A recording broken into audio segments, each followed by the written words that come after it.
Hi friends, આપણે બિલકુલ એક નવી રીતે ફરાળી વડા બનાવીશું જે માત્ર 5 જ મિનિટમાં બની જશે અને અંદરથી એકદમ સોફ્ટ, બહારથી ક્રિસ્પી અને સ્વાદમાં તો લાજવાબ બનશે.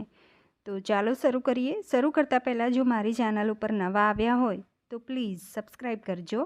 સૌ પ્રથમ આપણે અહીંયા 2 વાટકી ભરીને ઘરમાં રહેલી વાટકીનું જ માપ લીધું છે. તો 2 વાટકી રાજગરાનો લોટ લીધો છે. તેની અંદર અહીંયા 1.5 ટીસ્પૂન સિંધવ નમક, 1.5 ટીસ્પૂન શેકેલા જીરા પાવડર અને 1.5 ટીસ્પૂન જેટલી દળેલી ખાંડ લીધી છે. 1 ટીસ્પૂન મરી પાવડર, અહીંયા 1 ટેબલસ્પૂન સફેદ તલ લીધા છે. 1 ટીસ્પૂન આદુ મરચાંની પેસ્ટ. હવે અહીંયા ફ્રેશ લીલા ધાણા એડ કરીશું, જે 4-5 ટેબલસ્પૂન લીધા છે ઝીણા સમારીને. અહીંયા 3 ટેબલસ્પૂન શેકેલા સિંગદાણાને ગ્રાઇન્ડ કરીને લીધા છે. તો શેકેલા સિંગદાણાનો આ રીતે દરદરો પાવડર એડ કરવો. તો 3 ટેબલસ્પૂન લીધા અને પહેલાં બધું સારી રીતે મિક્સ કરી લેવાનું. અને હવે મોણ એડ કરીશું. તો મોણ અહીંયા એ પણ 3 ટેબલસ્પૂન જેટલું લીધું છે. સારી રીતે મિક્સ કરી લઈશું. મિક્સ થઈ ગયું છે. હવે તેની અંદર અહીંયા દહીં લઈશું, એ પણ 3 ટેબલસ્પૂન.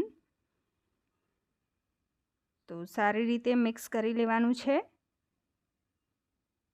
મિક્સ થઈ જાય પછી એની અંદર આપણે અહીંયા 1 કપ બાફેલા બટાકાનો માવો લીધો છે. તો અહીંયા 4 નાની સાઈઝના, એકદમ નાની સાઈઝના બટાકા બાફી અને છોલી અને પોટેટો મેશરથી મેશ કરીને મેં લીધા છે. તો અહીંયા 1 કપ જેટલા થયા છે.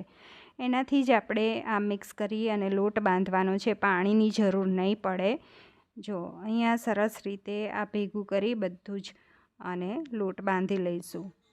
તો એકદમ સ્વાદિષ્ટ એવું આ જે મિશ્રણ છે એ તૈયાર થઈ ગયું છે લોટ બંધાઈને. હવે 1 ટીસ્પૂન જેટલું તેલ નાખીશું અને લોટને કેટવી લેવાનો છે. તો આ રીતે લોટ કેટવાઈ ગયો છે. હવે આપણે મીડિયમ લુવા કરી અને આપણે એના વડા બનાવીશું. એ પહેલાં સફેદ તલ આ રીતે પાથરી દેવાના છે અને લોટને કોટ કરી લઈશું.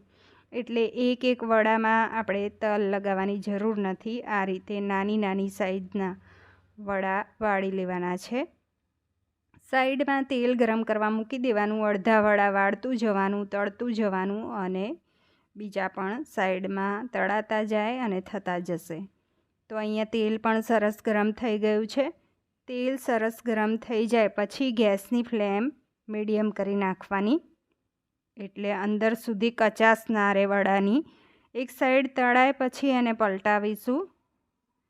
બીજી સાઈડ તળાઈ જાય પછી એકદમ ક્રિસ્પી થઈ જાય એટલે કાઢી લેવાના છે. તો એકદમ હાઈ ફ્લેમ નથી રાખવાની, નથી સ્લો રાખવાની. મીડિયમ ફ્લેમે જ મેં તળી લીધા છે. તો સેમ રીતે બધા જ વડા તળી અને કાઢી લઈશું. ખૂબ જ સ્વાદિષ્ટ બને છે, ઝડપથી બની જાય છે. શ્રાવણ મહિનાના ઉપવાસ ચાલી રહ્યા છે તો ફ્રેન્ડ્સ, તમે આ રેસીપી જરૂર ટ્રાય કરજો. રેસીપી ગમે તો વિડીયોને લાઇક કરજો અને મારી ચેનલને સબસ્ક્રાઈબ કરજો. અહીંયા મેં દહીં સાથે સર્વ કર્યા છે ફ્રેન્ડ્સ. એની સાથે તમે ચટણી પણ ખાઈ શકો છો, ચાય પણ પી શકો છો. અને લાઇક, શેર, સબસ્ક્રાઈબ કરવાનું ના ભૂલતા.